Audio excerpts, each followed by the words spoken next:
So one thing we want to get across in terms of how we approach handstands is the idea of our handstand triumvirate. This is a global approach to a handstand, and what most people have a tendency to do is focus on only one of these three components. They focus on the strength. They focus on the ability of getting themselves stronger in the inverted position. Really, really important, but what they don't focus on are parts 2 and 3, positional components and stability components.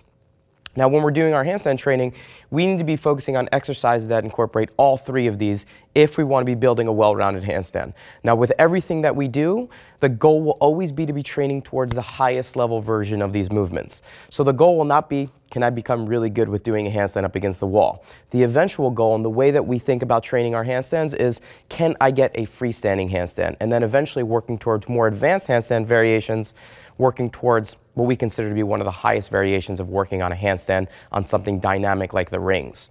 So when we think about all three of these components, they need to be done together. Stability is something that's really, really important. I want you guys to have an understanding of the distinction between building strength and building stability. The stability side of things we like to break down into two subcomponents, one being macro stability and the other being micro stability. And this is being able to make the subtle adjustments or the major adjustments with your body weight to be able to stay in one place. Now, micro stability has to do with your fingertip engagement against the ground. Can I grasp the ground through those fingertips to be able to make any subtle adjustments to keep my weight centered over my hands? Macro stability is something slightly different.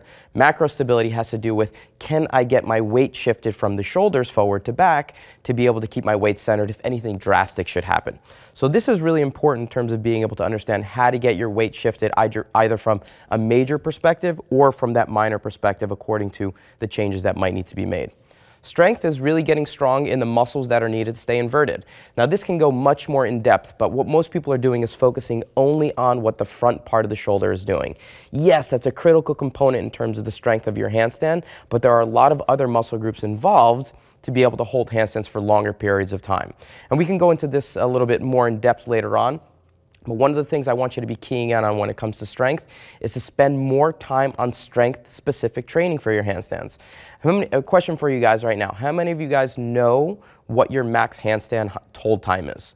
That's something that you should know right off the bat, and it's going to give you a good indicator as to whether or not the strength of your handstand is something that we need to be focusing on in and of itself, all right? I like to be thinking about a 3-minute hold up against the wall as a good target for most people to say if I have a good base for my handstand strength component.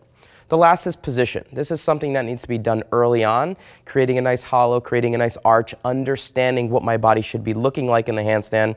We work in more simplified variations, doing it upright, doing it laying down on the ground. If you can't do things horizontally, don't expect to be able to do them in the vertical position. So all three of these things, strength, position, and stability, need to be focused on together if you want to be building that handstand away from the wall into something more advanced.